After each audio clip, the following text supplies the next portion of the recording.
Muy bien, como les anunciábamos, Lanzaro, muchísimas gracias por estar. Mucho gusto. Fede, ¿Cómo estás, Gabriel? ¿todo bien? Todo bien. Fito, ¿Qué tal? ¿Cómo andan? gracias por traer al profesor, ¿Viste, como vos? siempre. Él fue el que, viste, que los politólogos, todo el mundo sabe, son un virus, ¿no? Él que estaba manipulando, Ahí cuando ¿no? empezó. Y se le cayó justo, ¿no? El tubito de ensayo. Y ahí empezó. Y ahí empezó, allá eran Emilio Frugoni y Rodó, y a partir de ahí todo este problema grave que tenemos. Muy bien, muy bien. Vamos a empezar con algunas cifras, profesor, que Federico nos trajo, con algunos gráficos. Habrá visto muchos gráficos por ahí, pero como los que hizo Fede, difícil. Viendo algunas miradas, ¿no? La consigna de Gabriel fue justamente buscarle a los números bueno, decir qué podíamos sintetizar de los números que salieron, quizás más como gráficos y tendencias que con los números en sí de los que muchos de nuestros televidentes ya deben estar bastante hartos. Entonces, lo primero es, bueno, de rigor el mapa. ¿Cómo quedó conformado el mapa político después de las municipales con las intendencias de cada uno de los partidos? Entonces tenemos, bueno, el Frente Amplio, con Montevideo, Canelones, Maldonado, pero también en el litoral con Salto, Paysandú y Río Negro. El Partido Nacional, 12 intendencias en todo el país, y el Partido Colorado allá. ¿El Partido Colorado pierde una en relación a las elecciones? Sí, si vemos el siguiente cuadro, ahí tenemos, digamos, la síntesis de los cambios y las continuidades de estas municipales. Entonces, bueno, lo que cambió son esas dos filas de abajo. Lo que cambió fue que el Partido Nacional gana Artigas y Maldonado, pierde Paysandú y Río Negro. Por otro lado, el Frente Amplio gana Paysandú, Río Negro y Salto, pierde Artigas, Maldonado, y ahí que faltó del Partido Colorado que se nos borró. Pierde Salto. Pero no es un lapsus bienvenido. Pero este es un poco, digamos, el mapa y los cambios en los cuales que nos dejaron estas intendencias. Después, ahora tenemos dos gráficos más para mostrar sobre el primero que viene en dos partes. Es, bueno, la evolución del voto de los dos grandes bloques, ¿no? Frente Amplio por un lado, Partido Nacional y Partido Colorado, que en Montevideo, bueno, ya de hecho es el partido de la concertación. Pero nosotros lo trajimos en la evolución en el tiempo. Y lo que vemos respecto a las elecciones pasadas es que el Frente Amplio recupera algunos de los votos que perdió, pero recupera apenas la tercera parte, digamos, de aquellos votos que perdió en la elección de 2005, de 2010. Los otros votos, digamos, el Partido Nacional y el Partido Colorado, en suma, prácticamente quedaron incambiados. El Frente recuperó 1 de cada 3 votos que había perdido. Sí, y que de hecho esos votos, si vemos en el gráfico, prácticamente la mayoría de esos votos allá en 2010 habían ido a los votos en blanco y anulados. No los había podido captar el bloque blanco-colorado. Y ahora lo que vemos es que, bueno, recupera votos, pero no se los roba a la concertación, sino que, digamos, son votantes en blanco y anulado que vuelven al Frente Amplio. Esto es, digamos, en números netos, ¿no? No quiere decir que un voto sea el mismo voto el que va y el que viene. Si lo vemos en el interior es donde aparece, digamos, algo más llamativo. Y es que, bueno, el Partido Nacional y el Partido Colorado mantienen su votación prácticamente incambiada. El Frente Amplio cae 3 puntos respecto a las elecciones anteriores municipales, pero esos puntos en realidad, o sea, no los capta la oposición o los partidos tradicionales, sino que esos puntos van a votos en blanco y anulado. Este gráfico me sorprendió, porque yo pensé que en Montevideo se había dado una mayor cantidad de votos en blanco eventualmente, pero no. Sí, y llama la atención el crecimiento que tiene, que ya pasan los 2 dígitos, digamos, de la cantidad de votos en blanco y anulado, que hasta ahora venía siendo un fenómeno más de Montevideo, pero vemos que hay un crecimiento del voto en blanco y anulado también en el interior.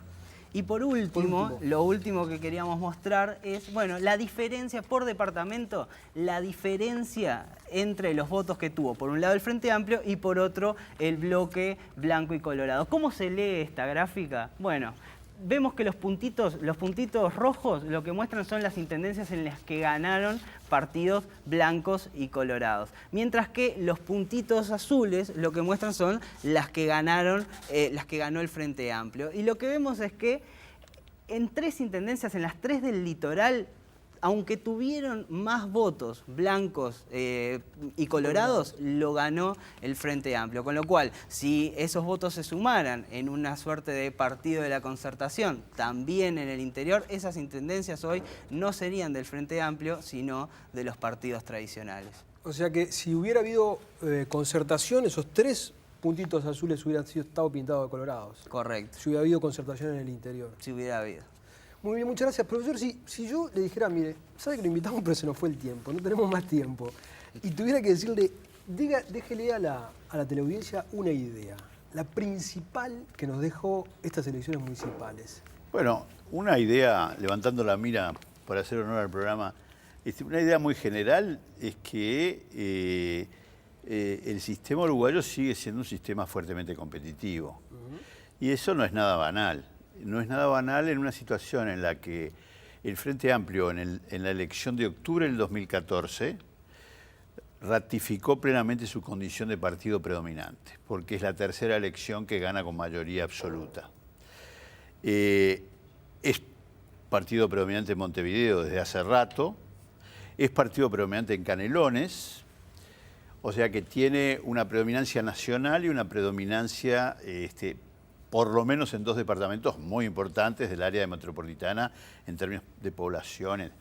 Sin embargo, el horizonte general del sistema de partidos uruguayos sigue siendo competitivo. No cambió básicamente. Lo es a nivel nacional, aunque el Frente Amplio en la elección de 2014 tuvo una performance muy importante. Lo es a nivel montevideano, aun cuando el Frente Amplio haya recuperado, como bien señalaban los gráficos, había recuperado votos que perdió en el 2010, pero es un sistema competitivo. Y este es un hecho que no debemos perder de vista, por más que ahora tengamos una atención muy concretada, digamos, en las cuestiones departamentales y eventualmente en un análisis 1 a 1 de los departamentos o de Montevideo y el interior, porque no es una cosa que común en otros países. En otros países tenemos partidos que no son necesariamente, algunos son hegemónicos, algunos son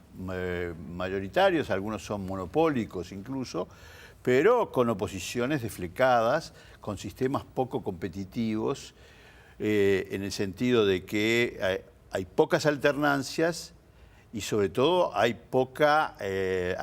márgenes de victoria brutales. El ganador se lleva mucho y los perdedores pierden por mucho.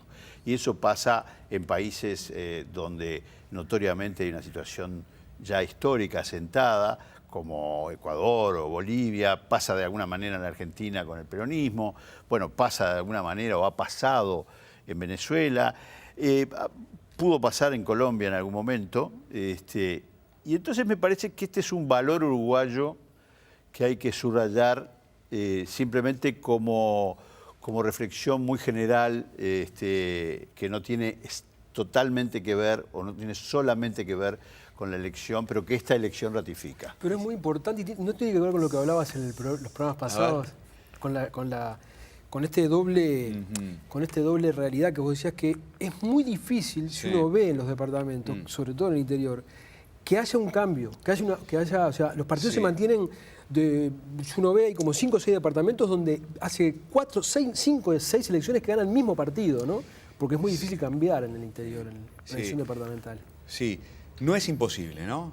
Hubo, fíjate vos, ¿no? El Frente perdió Maldonado, el Frente venía gobernando con Maldonado hace 10 años, lo perdió, el Partido Nacional perdió nada más y nada menos pero mantiene que Paysandú. 12, ¿no? Pero mantiene en fin, 12. Es decir, yo lo que argumentaba es, y lo sigo pensando, incluso después de esta elección, ¿no? Es demasiado difícil para las oposiciones en el interior desplazar a los partidos de gobierno. Es demasiado difícil desplazar al intendente. El intendente, por lo general, gobierna 2 periodos consecutivos, después se da el lujo de elegir a su sucesor, como se hacía en la época de la monarquía. No siempre le va bien. No siempre le va bien, ¿no? A veces no encuentra a la persona, y la persona, el carisma personal en las elecciones departamentales es extraordinariamente importante, el factor personal. Pero, y después, el sucesor del intendente suele gobernar un periodo o 2, y todavía después, a veces hasta le devuelve la posta el cetro se lo devuelve al viejo intendente. Pasó ahora con Vidalín, pasa con Moreira, pasa con Eduardo Rosa, pasan con mucha gente. Entonces, de todas maneras, cuando uno mira el sistema político en general, el sistema político uruguayo, reafirmando una cosa que decía ahora Jorge, quizá de otra manera, y esta elección nos devuelve un escenario plural. Un escenario plural, o sea, un escenario de división de poder. Quizás a nivel nacional el Frente Amplio tenga un predominio muy fuerte, ¿no? Porque el Frente Amplio controla el Poder Ejecutivo y tiene mayoría absoluta. Pero a nivel departamental, el partido que volvió a ganar la mayoría de los gobiernos departamentales y de los gobiernos, yo sé que a vos te gustan tanto, de los gobiernos municipales, fue el Partido Nacional. Es decir, hay un partido muy fuerte a nivel nacional y hay un partido muy fuerte en el eje territorial a nivel de los gobiernos del segundo y del tercer nivel de gobierno. Y esto nosotros, los maniáticos politólogos, lo decodificamos como pluralismo, distribución de poder, y le damos, otra vez más, lo saludamos con alegría. Bueno, hay un dato muy interesante sobre eso, que es que desde el año 85 hasta ahora, si vemos cada oportunidad que tuvieron los departamentos de cambiar la divisa de su gobierno municipal, 1 de cada 3 veces cambiaron. O sea que el que está tiene más chances de quedarse, pero existe una probabilidad no menor de que cambien de signo y de partido. Ese escenario que pintaba Fito es un escenario, digamos, históricamente colorado. Es decir, los colorados reinando en el país y los blancos con un aposentamiento importante en los territorios del interior. Cuando se dice que el gobierno desgasta, ¿no? Que el ejercicio del gobierno desgasta, ¿el Partido Colorado está pagando la consecuencia de 100 años de poder? No, yo creo que el Partido Colorado está fundamentalmente pagando las consecuencias de haber hecho 2 cosas que no debió hacer. Volverse contra sus propias tradiciones, volverse contra algunos de los grandes recursos de poder y tradiciones fuertemente coloradas y sobre todo vallistas, por ejemplo el estatismo, es decir, la participación de lo público, una serie de elementos que le fueron dando a la oposición del Frente Amplio la posibilidad de irle comiendo al mandado, es decir, de irle comiendo esta centralidad de lo público, de lo estatal, etcétera, etcétera. Otros elementos. De irle comiendo vallismo, digamos. De irle comiendo vallismo, diría yo. Ese es uno.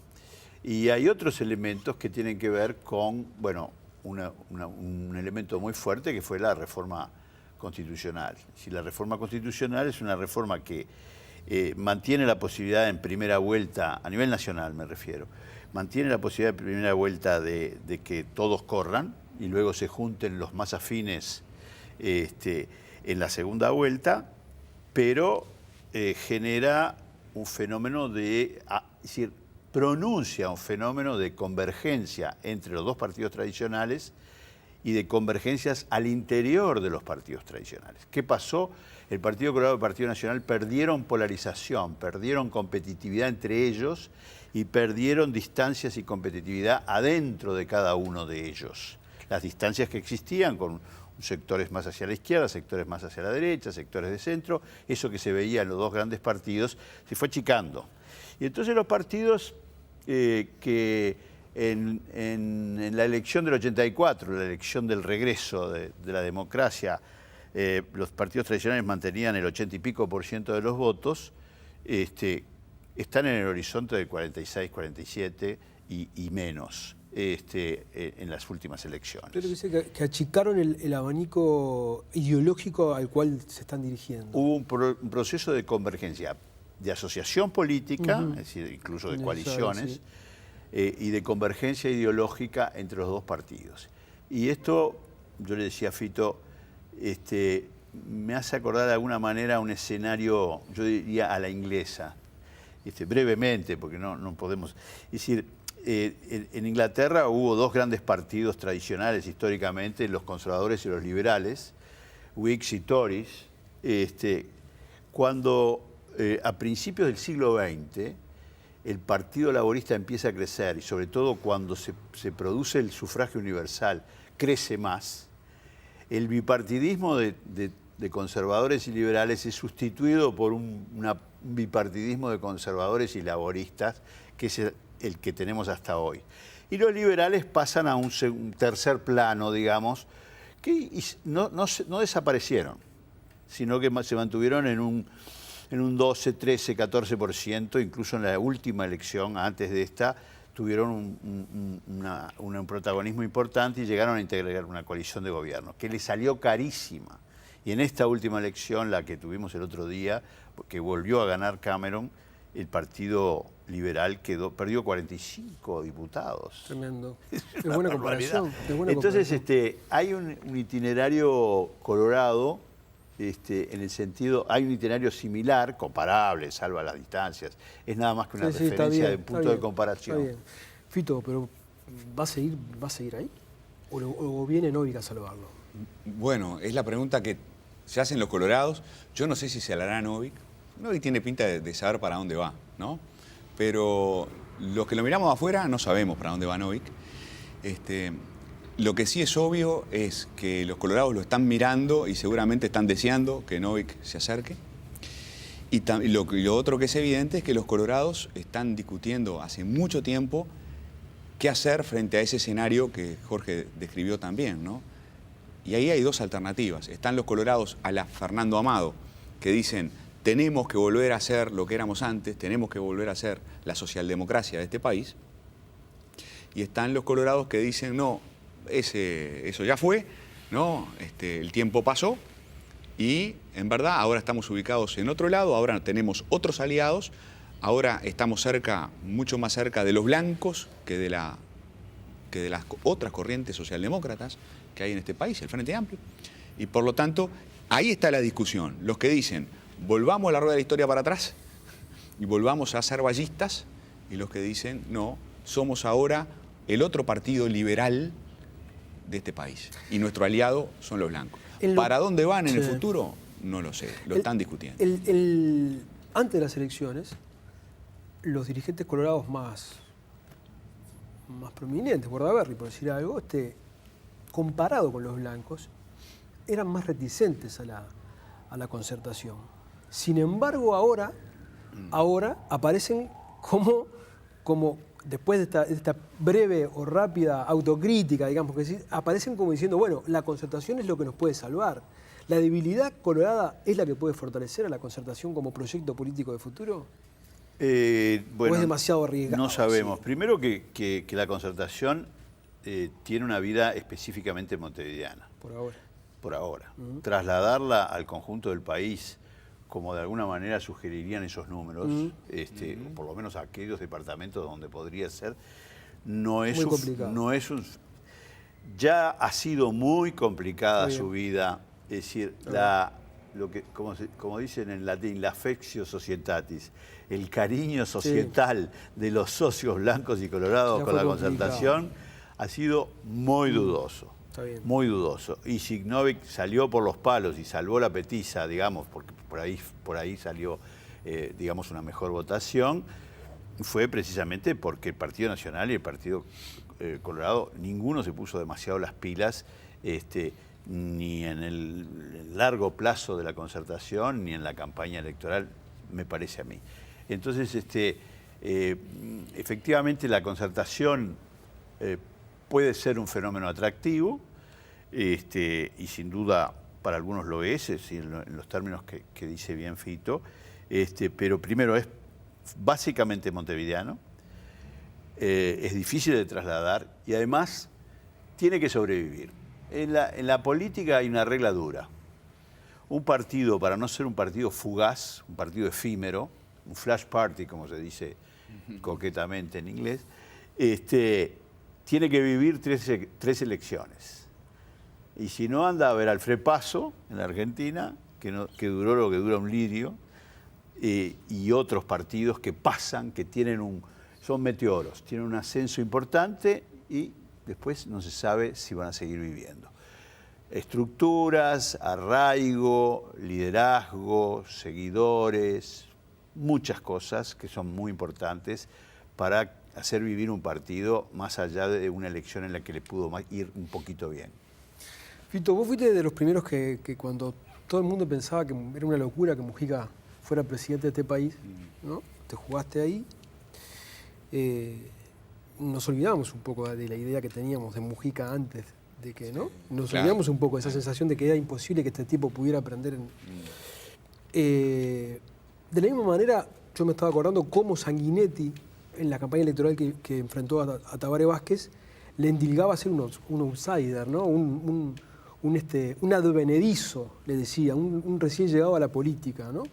Cosa que le están diciendo a Novik también ahora. Cosa que Tabaré usaba, además. Usaba mientras Escipión lo usó, digamos, ¿no? Pues para contrarrestar ese desgaste que los políticos estaban teniendo. Sí. ¿Vos lo ves como lo ves en esta imagen? ¿Cómo lo ves a Novik? Y sí, una de las cosas, uno de los rasgos que tiene Novik y una de las fortalezas que presentó en esta campaña fue el venir de afuera, ¿no? Con un discurso distinto. El venir de afuera, por ejemplo, le permitió hacer algo que a la gente que está dentro del sistema político le cuesta mucho, que es confrontar. ¿Qué es confrontar? Bien. ¿No? Y sin confrontar, es como Vázquez, ¿no? Vázquez podía confrontar, venía de afuera. No tenía amigos. Y salía. ¿No? Y no tenía amigos entre los colorados y los blancos, no tenía amigos. Sí. Él pegaba sin ningún problema. Una vez que estás adentro, ¿no? Una vez que fuiste comisionado parlamentario 10 años, es difícil, ¿no? Salir a confrontar duramente con los otros, por ejemplo, ¿no? O para Rachetti, que es un colorado. Es decir, la gente que está dentro del sistema, que tiene contacto, que tiene amistades, que tiene lazos, confrontar es más difícil. Y creo que lo que lo salvó a Novik, creo que lo que lo transformó en una figura tan votada, tan apreciada, es que confrontó sin asco, sin ningún problema. Como buena parte del electorado blanco y colorado espera que confronten sus dirigentes, y sus dirigentes no confrontan, por muchas razones, pero entre otras, porque es difícil confrontar tan duramente cuando tenés amigos. La gente sigue queriendo... Quiere guerra. Novik tiene una silueta pachequista, digamos. Sí, sí. No Magurno, porque Magurno no es un hombre de palabras, no era, perdón, un hombre de confrontación en ese sentido. Al contrario, siempre se preciaba de tener amigos en todos lados y efectivamente los tenía. Claro, pero a pesar de que mucho de las redes de Magurno están detrás de Novik, o sea que no es totalmente outsider, sino que algún piecito tiene adentro del rancho. Efectivamente eso, no debe haber habido de las cosas más festejadas de la campaña electoral, esa contestación que le hizo a Lucía Topolansky: mientras yo cargaba cajones, usted cargaba fusiles. O Jorge, perdóname, o decirle a Martínez miente. Sí. Son cosas que van, que dentro del sistema son muy duras, ¿no? Sí. Entre colegas. Los profesionales no. Entre los integrantes, como decía Pareto, de la clase política, ¿no? Que son todos conocidos, todos de última instancia amigos. Es muy difícil un enfrentamiento así. En el ambulatorio del Parlamento. Sin embargo, hay una cosa que es importante. Es decir, los outsiders, como tú bien lo denominabas y como él se presentó, tienen más prosperidad en los sistemas de partidos deflecados, en los sistemas de partidos muy débiles, pocos consistentes. En los sistemas de partidos más sólidos, más institucionalizados, con unidades sólidas, puede haber alguna unidad que esté un poco más deflecada, como ocurre en Argentina con el radicalismo, por ejemplo. Los outsiders, para prosperar, se tienen que volver insiders, y si no, es difícil que prospere. El dilema, me parece, de Novik mirado desde afuera es si pudiera armar su propio partido, esta concertación, algo parecido, algo que sea, o si tiene que entrar dentro del Partido Colorado. Sí, es dilema para los colorados, pero es dilema también para él. Porque nosotros incluso tenemos una larga historia. En el caso uruguayo, los outsiders se han vuelto insiders para poder prosperar. Y eso lo vimos en los años 60, lo vimos algunos, no todos ustedes seguro, pero históricamente se puede relevar. Pasó que los propios partidos tradicionales que en momentos de debilidad, en momentos de cierta situación crítica, fueron a buscar en sus fronteras a candidatos de relevo que tenían esa nota de ser outsiders. Gallinal Heber, el propio Gestido. Lo hizo la izquierda con Sereñi. De alguna manera, el juego ese de outsiders, insiders, no puede ser un juego pleno de outsiders. Este es un poco uno de los elementos, una de las reglas o de las restricciones que tiene un sistema de partido fuerte. No hay lugar a un Fujimori acá. No hay un nuevo Fujimori, vivió en un país donde el sistema de partidos es prácticamente inconsistente y el único partido que tenía cierta consistencia estaba totalmente aporreado, que después del tendal que dejó Alan García en su primera presidencia. Y hay situaciones, si uno mira a la Argentina, la situación de desinstitucionalización, de deflecamiento del radicalismo y a veces del propio peronismo, da lugar a la entrada de outsiders. Pero hay que ver cómo arman. Más outsider que el MLN, nada. Eso iba a decir. Nada tan outsider como el MLN y es el principal fenómeno electoral de los últimos 20 años. Y ahí hay una ley dura. Los outsiders guerrilleros se volvieron insiders del Frente Amplio una vez que vieron que el Frente Amplio pintaba bien los más. en la carrera. Vamos a hablar de los Tupamaros en el próximo bloque. Nos vamos a una tanda y ya volvemos.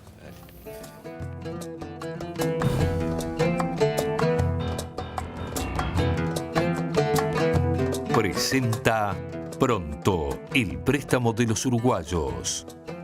Selman cumple 50 años y lo quiere festejar junto a vos. Catunasi, Terminal Cuenca del Plata.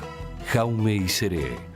Lo que hoy nos representa son los mismos valores que nos fundaron hace 60 años.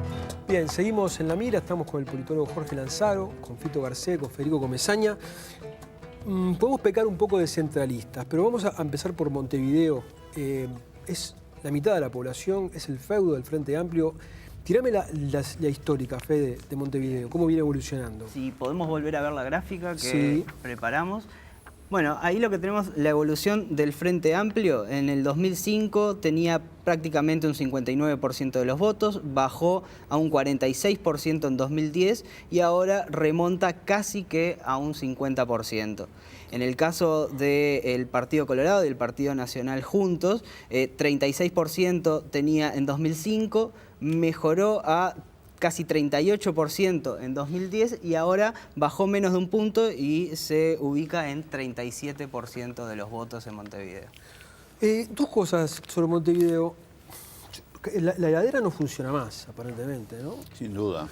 Y lo otro es que acá en este programa Lucía Topolansky señaló que una de las debilidades del candidato es carecer de liderazgo político. ¿Se refería a...? Se refería al otro candidato. ¿Usted cómo lo ve?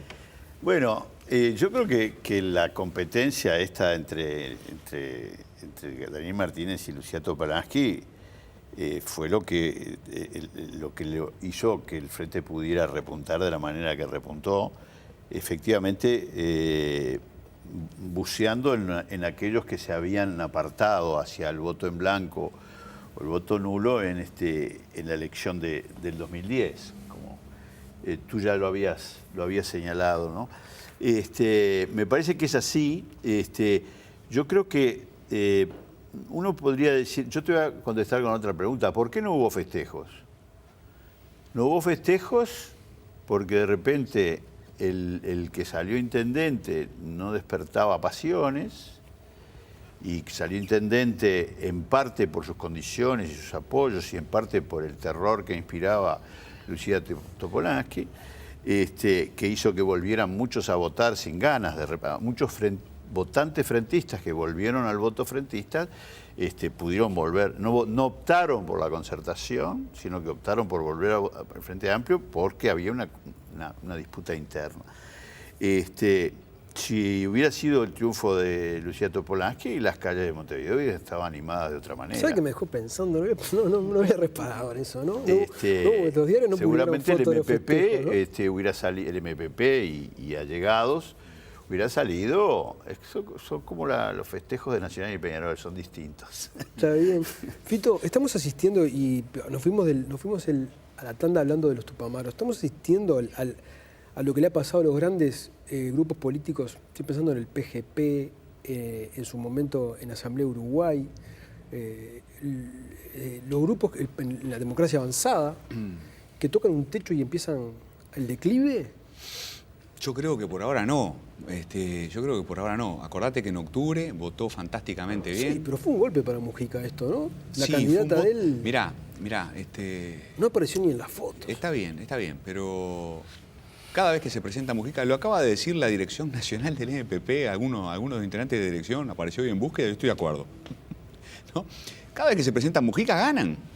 Cuando se presenta Mujica encabezando las listas, les va fantásticamente bien. Y cuando no solamente pierden cuando no está Mujica. Bueno, perdieron cuando postularon... Que la 609 fue la lista más votada de Montevideo. No, está bien, pero, pero... Mirá los antecedentes de derrotas que tienen. Es la elección de Mónica Xavier y no de Agassi como presidente del Frente Amplio. Ahí perdieron. Sí. Bueno, pero era Agassi, no era Mujica el que encabezaba el candidato, ¿no?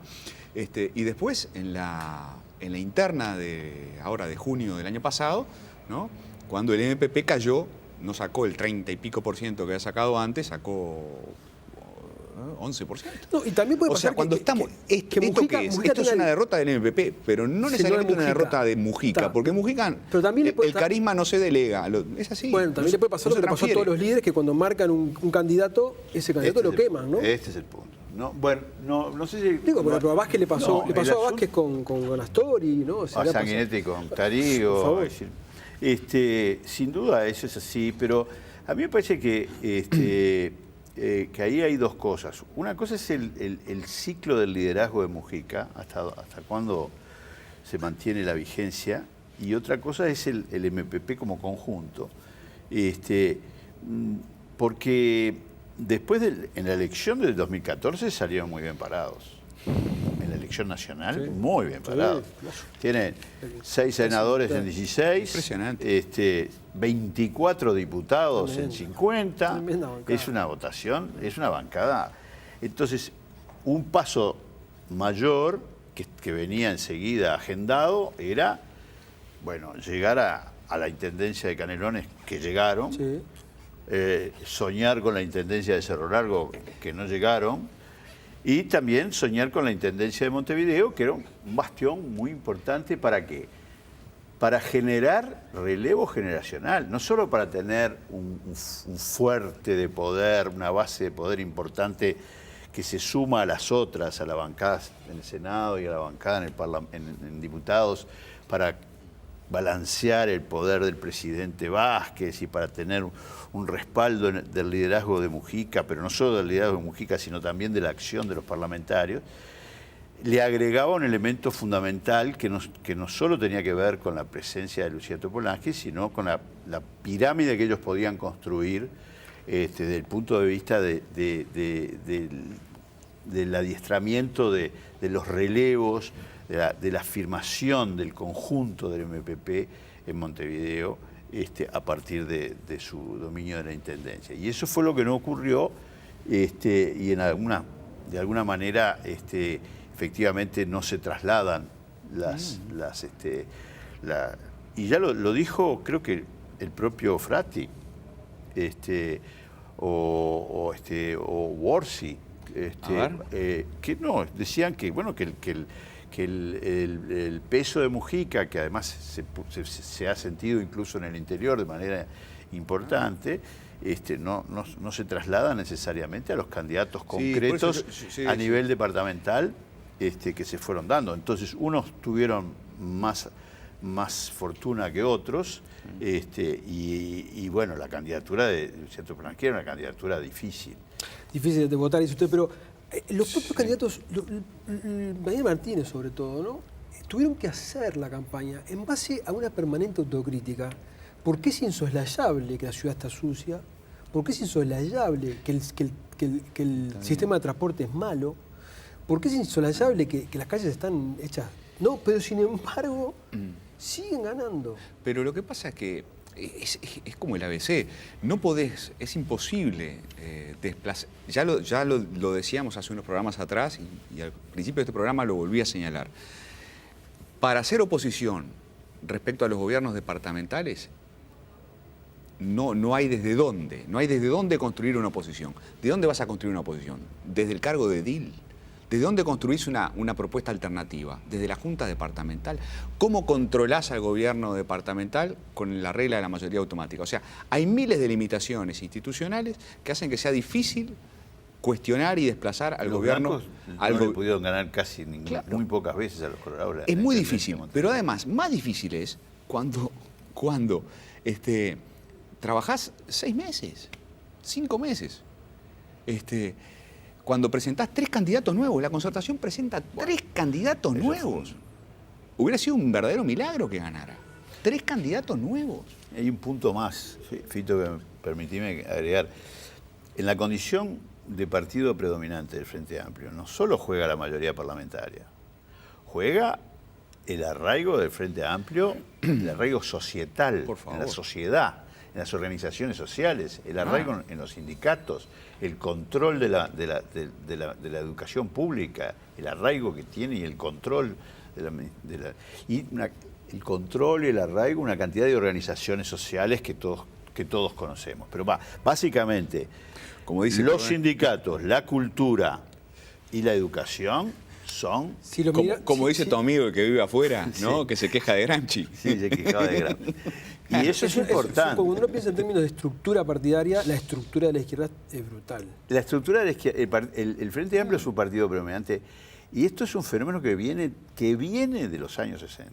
Es decir, el Frente Amplio se construye a partir de una conjunción en que los sindicatos, que estaban divididos en varias centrales, se unieron en una central única, en la CNT, en un proceso de mediados de los años 60, que se da entre el 64 y el 66, y eso va en pareja con la unificación de la izquierda, la salida de sectores de los partidos tradicionales que se suman a la izquierda y que termina en la conformación del Frente Amplio.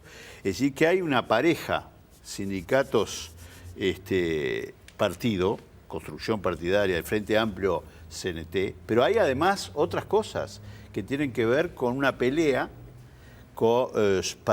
para extender el dominio ideológico en la educación, en los aparatos educativos.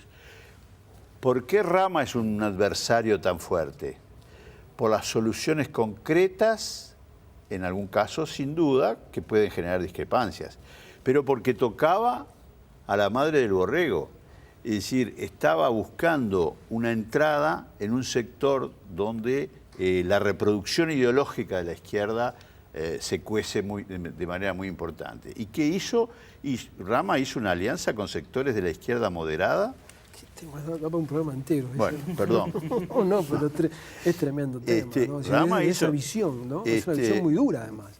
Rama hizo una alianza con sectores de la izquierda moderada, porque no tenía colorados para hacer colorados ni blancos para hacer esa alianza, y le iba a tocar un resorte, que era el resorte de la formación de los profesores. Jorge, estoy completamente de acuerdo contigo, la hegemonía cultural es así.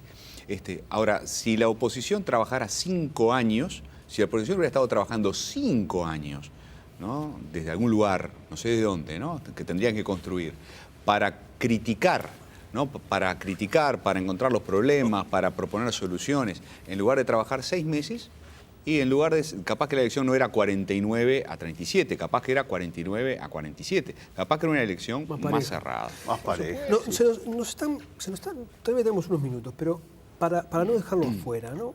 En estos días salió a hablar Gandini al final, ¿no? Y dijo que la calle Pou se apuró, no escuchó a la gente y se equivocó. Es un error político que cometió, se le puede endilgar a la calle Pou el resultado, en parte, de Montevideo. ¿Usted lo considera un error no haber dejado que Gandini fuera el candidato? No sé, es decir, yo no sé cuál habría sido la performance de Gandini. Claro.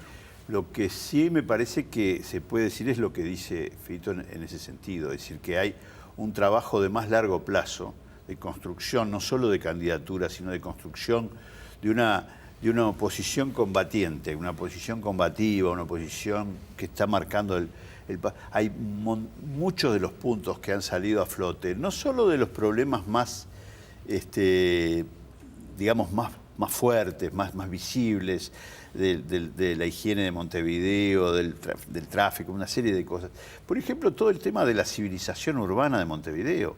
Son 30 años, 25 años de gobierno frentista y la civilización urbana de Montevideo se deteriora día con día. Cada vez el tráfico es más crispado, la relación entre los conductores es terrible, es frenética. Es decir, los conductores de ómnibus y taxis viven en la impunidad más absoluta para hacer todo lo que se les antoja. Hay una cantidad de puntos que tienen que ver con la civilización urbana. Sin duda que los puntos fuertes están siempre en el tema de no resolver el problema de la basura, no resolver... Pero hay una cantidad de puntos. Si hubiera una construcción sistemática, un golpe sistemático, que puede haberlo, que puede haberlo, porque nosotros estamos hablando de la elección, pero habría que hacer alguna vez una reflexión de las dificultades que va a tener el nuevo intendente para construir su equipo, para moverse en un horizonte del Frente Amplio como el que tiene, no solo a nivel de la Junta Departamental, sino a nivel del conjunto del partido. La oposición capaz que no está en la Junta Departamental, sino en el sindicato, ¿no? Bueno, es más fuerte la oposición ahí. La oposición del sindicato no es la oposición que va a ganar las elecciones. No, pero le va a hacer la vida imposible en la gestión, ¿no? Veremos. Los blancos, nos quedan 2 minutos. Los blancos son el rival para el futuro inmediato. A la izquierda, los rivales son los blancos. Yo creo que los blancos se ven así y se equivocan. Pero ¿y los colorados? ¿Y quién es el rival de los colorados? ¿Van a ser? Yo creo que hace muchos años que la oposición tropieza con esa piedra, ¿no? De no darse cuenta que tienen que trabajar en equipo, ¿no? Los colorados no van a desaparecer, ahora están muy mal, pero los colorados son un partido fundamental de este país. Por lo que se dice que no, ni los blancos ni los colorados, sino... Ni en Montevideo, ni a nivel nacional, colorados y blancos divididos pueden hacer nada. Bueno, ya se demostró a nivel nacional. ¿Va a atender al bipartidismo? O convergen de alguna manera, como lo hicieron en Montevideo y le salió, por numerosas razones le salió más o menos, ¿no? O convergen como hicieron en Montevideo y encuentran, diría, o convergen como hicieron en Montevideo en todo el país, creando concertaciones, que son complicadísimas de hacer. Y además, encuentran formas también de converger a nivel nacional, de competir menos entre ellos y cooperar más a nivel nacional para poder construir una alternativa. ¿O no? O el Frente no gobierna 5 años más, gobierna 25 años. Nos queda 1 minuto. ¿Es posible que tienda el bipartidismo? Yo diría que el mejor escenario es de un sistema de partidos plural, no bipartidista, sino pluripartidista, pero bipolar. Esto es así, ya es así desde hace mucho, desde los años 90, donde más o menos cada uno tiene su vida y hay asociaciones importantes. Esas asociaciones las hemos visto a nivel nacional, en coaliciones de gobierno importantes. La más importante fue la que encabezó Sanguinetti en su segunda presidencia. Las hemos visto ahora en este ensayo que no salió demasiado bien porque no se pusieron las pilas de la asociación. No hubo una asociación fuerte. No hubo una asociación firme de la rural. No transmitieron.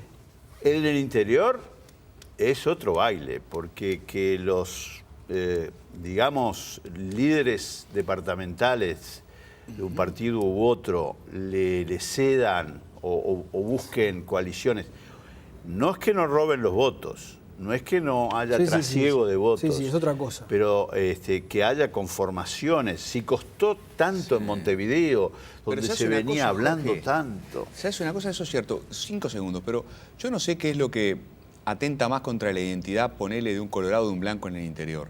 Si votar a su propio candidato en un partido de la Concertación o terminar votando por el candidato colorado cuando sos blanco o blanco cuando sos colorado.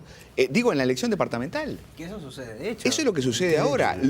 Para mí los agravia más. Yo qué sé, no sé. Yo si fuera blanco del interior me agraviaría más votar al candidato intendente colorado para que no gane el frente que votar a mi propio candidato en un lema nuevo. Estamos dejando, yo estoy de acuerdo. La Concertación tiene la Concertación tiene una pequeña ventaja importante y es que recrea las posibilidades que da el balotaje a nivel nacional. Pero en el bloque, es anticipado, no es después. Lázaro, le quedo muy agradecido. No, muchas gracias. Visita, ¿sí? Fede, gracias. Fito, gracias. Nos vamos a una tanda y ya venimos.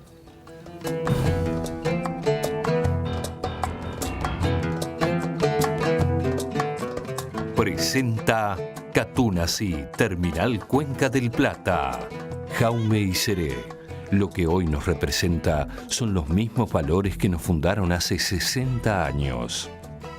Pronto, el préstamo de los uruguayos.